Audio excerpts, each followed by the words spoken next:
से। और मैं ये भी जानना चाहूँगी अब आप दोनों से कि आपके पास अगर कोई यंगस्टर्स आते हैं तो सबसे बड़ा कंसर्न उनका क्या होता है with regard to the topic?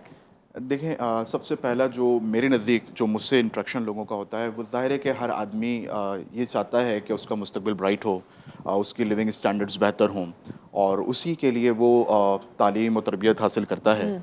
और उसके लिए चाहे वो नेशनल लेवल पर हो या इंटरनेशनल हो, वो जाना पसंद भी करता है। और ये भी मैं ऐड करता जाऊँ कि कोई भी शख्स नहीं चाहता कि वो अपने मुल्क को छोड़कर जाए। ये पर्सनली मेरी फीलिंग्स हैं कि ऐसा नहीं है कि कोई जानबूझकर या खुशी से जाना चाहता है।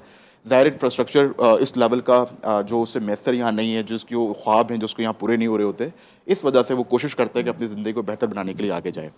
तो उसका जो सबसे बड़ा कंसर्न है वो यही है कि मेरा फ्यूचर क्या होगा।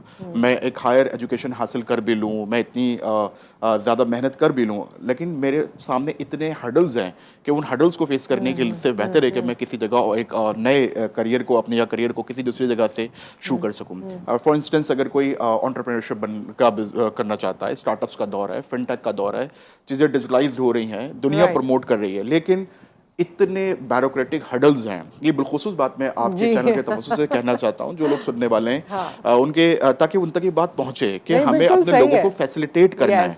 हमारे ब्यूरोक्रेटिक चैलेंजेस जो उनको फेस करने पड़ते हैं, उनको वन विंडो और जो सॉल्यूशंस प्रोवाइड नहीं मिलते, वो परमिशन क्यों नहीं ली, ये टैक्स क्यों नहीं दिया, वो सारे टैक्स क्यों नहीं प्रोसेस किया। There are so many, exactly जो लोग इस प्रोसेस से गुजरते हैं उनको अंदाजा होता है कि उनको छोटे छोटे काम कराने के लिए कितने प्रोसेस से गुजरना पड़ता है। और मुकम्मल होने लगता है तो एक और नया क्लॉज आ जाता है कि ये क्यों नहीं किया, और उसके बाद फिर हमें अपना फ्यूचर का भी नहीं पता। देखें, पॉलिटिकल स्टेबिलिटी इसलिए जरूरी होती है क्योंकि आप एक पॉलिसी को कंटिन्यू करते हैं।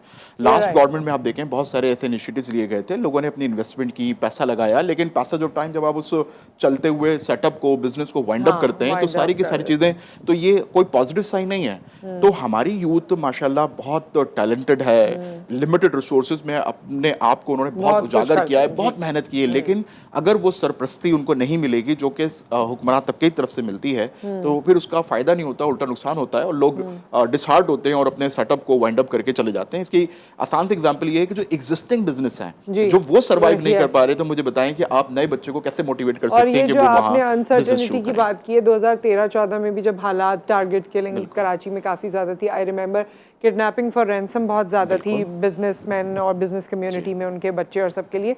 तो कितने ही लोग अपना बिजनेस वाइंड अप करके मलेशिया और दुबई चले गए थे। सो ये उन लोगों की बात है जिन्होंने जद्दी पुश्ती, जिन्होंने देखा है कि कारोबार और कैसे और क्या, वो वाइंड अप करके चले गए थे because of uncertainty and security issues.